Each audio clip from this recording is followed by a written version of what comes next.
Agora, Luiz Felipe Dávila, você estava comentando sobre a dificuldade do governo de se ajeitar lá no Mercosul com a União Europeia, né? Aí está tendo uma movimentação agora de alguns países e essa movimentação, inclusive, envolve o vice-presidente Geraldo Alckmin. Frente a esses impasses que travam a assinatura do acordo comercial entre o Mercosul e a União Europeia, o vice-governador, ele está ali costurando avanços em outras parcerias para o bloco.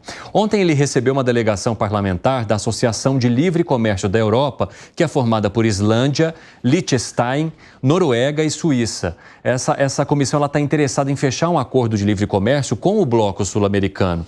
Esse acordo comercial entre o Mercosul e a União Europeia travou depois do presidente da França, como a gente já comentou várias vezes aqui, Emmanuel Macron, dizer publicamente que os europeus não vão assinar o texto. Até porque há um interesse da França em não fazer isso diante da reclamação dos seus produtores lá, que temem a concorrência que eles vão ter a partir dos produtos que são enviados aqui pelo Mercosul. Agora, você acha que uma costura mais local, digamos assim, ou mais pontual com esse bloco que faz parte, né, de um bloco maior, pode ajudar a resolver a situação, hein, Luiz Felipe Dávila? É bom, né? Ajuda a criar mais constrangimento. Isso é bom, ajuda a colocar pressão, é muito bom. Agora, nenhuma dessas potências são potências agrícolas, então não tem problema com o Brasil. É ótimo que tem acordo com o Brasil, né? Mas é interessante essa história do Mercosul, porque a única resistência que tem hoje ao acordo é a França. O resto da Europa quer assinar. Alemanha, Espanha, Portugal, todo mundo quer assinar, exceto a França. E precisa dessa decisão unânime.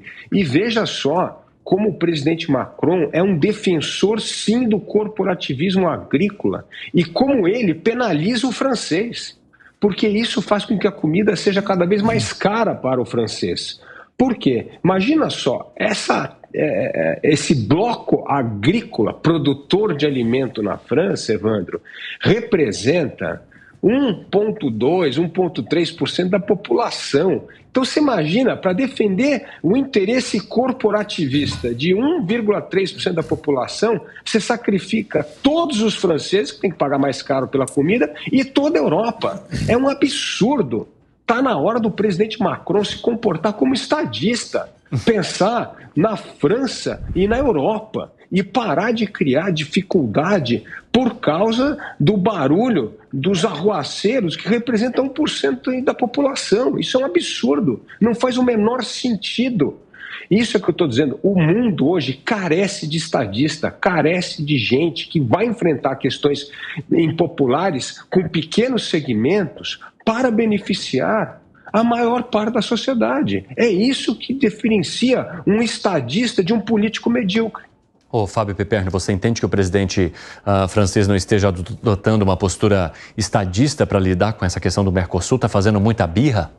Ele está olhando para o umbigo dele, para o mercado interno, para aquele segmento da economia francesa que é contra o acordo.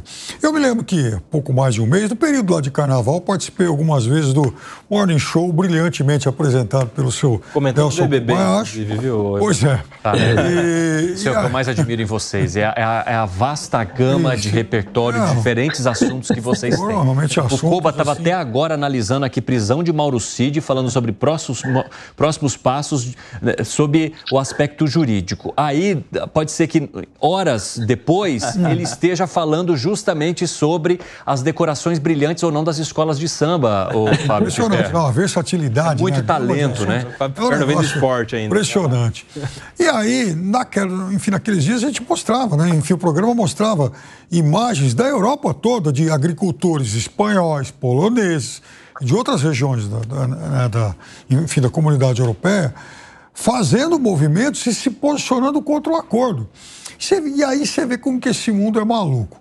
O Brasil, que tem um presidente, né, forjado aí, né, digamos, num ambiente mais protecionista, hoje é um dos caras que mais lutam pela aprovação desse acordo, até porque também é uma forma de melhorar o relacionamento dele com o setor do agronegócio. De bobo ele não tem nada, óbvio. Ele é muito pragmático nesse sentido. Mas ele está mais aberto a isso há muito tempo do que vários líderes europeus. Agora, esses 4 países que estão aqui no Brasil, né, com uma delegação capitaneada pela Suíça, eles significam, do ponto de vista econômico, muito pouco, é verdade, mas também é uma boa sinalização que o Mercosul pode dar, do tipo, olha, a gente está negociando, nós queremos acordos. Então, presidente Macron, nós vamos tentar. O que você vê, hein, Nelsinho? De que forma que você analisa? Eu vejo como muito positiva essa costura feita pelo vice-presidente em relação a esse bloco de países lá na Europa, e eu acho que o Brasil ganha muito com isso. Talvez, por exemplo, este ponto seja um ponto a ser melhor comunicado com o próprio agronegócio, com a pauta anterior que a gente falava. De repente, se isso fosse melhor comunicado com o grupo do agronegócio, com o movimento, com este importante setor da economia brasileira, já seria um bom passo de aproximação, porque, claro, né, o Brasil ganha enquanto país, diplomaticamente também, esses outros países também ganham, porque lá não há produção rural, como já disse o Dávila, mas os produtores brasileiros do agronegócio também ganhariam, né? É claro que é mais fácil com eles do que com os outros países, até porque há ali um movimento muito protecionista também, esses protestos que a gente estava ouvindo o Piperno falar, justamente de muitos agricultores, por isso que eram tratoraços, inclusive, e que de tantas pautas que eles levavam a esses protestos alguns eram de protecionismo para que eles fossem exclusividade na produção rural lá em Espanha, Alemanha e principalmente na França. Ô Luiz Felipe Dávila, só para a gente arrematar esse tema, você entende que essa costura parcial possa diminuir também a vontade que alguns países estavam de fazer as suas próprias negociações diante do pé no freio que está aí quando a gente fala de Mercosul? Com certeza, isso mostra essa vontade do Mercosul expandir o seu mercado, fazer acordo, isso é importante. Na verdade, no Brasil, se a França tinha, ou tem, se a Europa tem a França como foco de resistência, no Mercosul o foco de resistência era os Kirchner. É esse o problema.